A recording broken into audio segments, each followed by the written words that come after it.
Hi, and welcome to day 8 of 12 Days of Winter with me, Sage Lee. Today we are broadcasting from a vessel in the human bloodstream. Now, I am broadcasting from the middle of the human bloodstream because it's a reminder of one of the most powerful and yet commonplace cycles that we have. Just as the year changes from the old to the new every January 1st, in the same way, your oxygen in your blood is replenished with every breath. Now, the average adult breathes anywhere from 12 to 20 times a minute. And this process that goes on 12 to 20 times a minute is nothing short of miraculous.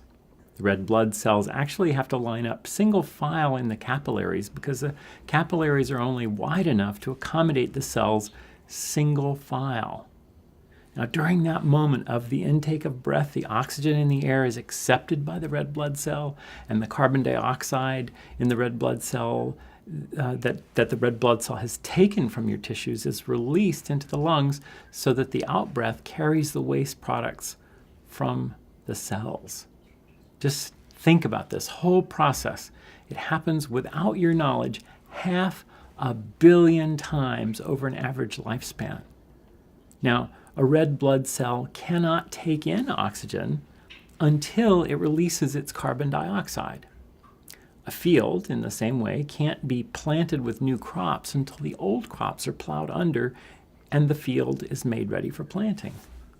Now, remember yesterday when I asked you to create a list of 25 things that you were going to allow to die, for which you were going to allow to fall into shadow and to represent the end of the year? Well, hopefully you did that. If not, here's your chance. You can pause the video and do it now. And I want you to realize that preparing a list like this helps to clean house. And while I mentioned that we were taking a break from the lost mode of prayer that we've been doing for the last couple of days, we really aren't, because this kind of clearing house is exactly what we have to do to keep from sending our energy into the past. Energy that we're sending into our past is actually harmful to us, even if that energy is good energy. Now, if we're obsessing on it and it's not of the present moment, then the energy is not being used in a powerful way. And that's why you don't get to do such things as bury the hatchet or get rid of the bad things or abolish your fears.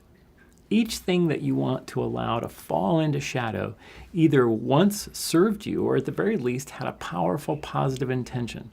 So going through each one and laying it down with love is the way to get agreement from all parts that change is coming.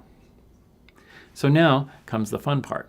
Once you've laid down the things that you want to allow to fall into shadow or die, and that you've transmuted that paper that you wrote them on by burying it in the ground or burning it up in flame or putting it in a blender with some water and whirring it up, then you're ready to bring in the new. It's like the cell releasing its carbon dioxide in order to take in the new oxygen. So now choose 3 things that you want to plant this year.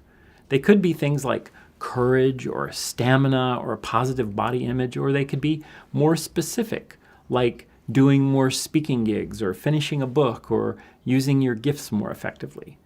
Now, write those out on separate pieces of notepaper or Post-its and make them fancy. Do calligraphy or draw a beautiful frame around them or make them different colors. Do something to indicate that these are important. Then post them in a place where you'll see them every day. Now, there's a reason why you want to post them in a place where you'll see them every day, and I can't get into that here, but this is important. So if you want to know more about this method, you can attend the Manifestation Weekend happening on February 19th weekend. Go to theschoolforwizards.com, theschoolforwizards.com, click on the Live Events button, find out how you can attend this in the San Francisco Bay Area. And tomorrow we will finish up our conversation about the lost mode of prayer. So I will see you tomorrow. Bye for now.